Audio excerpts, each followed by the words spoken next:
Hi, everybody. So YouTube has a restricted mode. So what does that mean? Well, if it's on, it may restrict you from being able to discover or see or view certain types of content that YouTube considers inappropriate. So that might mean adult content, for example. So in this video, I'm going to show you how you can switch it off or on if you want to, using a Windows PC or a mobile phone.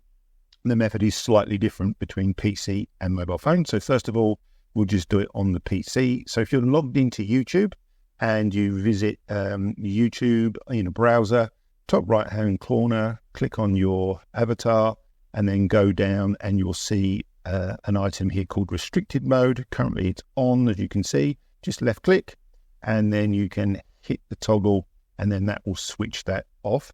So nice and easy on a laptop. So to do it on a phone, just open up the YouTube app. Once it's open, click on the bottom right on your account icon. Once you're in there, click on the top right for the settings cog, and then the second one down, just click on general. And then if you scroll down, about halfway down, you'll see restricted mode, and you can just switch that on and off with this toggle switch right here. That's it, simple as that. And that's how to disable or enable the restricted mode on YouTube. Hope you found that helpful. If you did, please consider subscribing and maybe even hitting that notification bell so we see each other in the next video. Take care, everybody.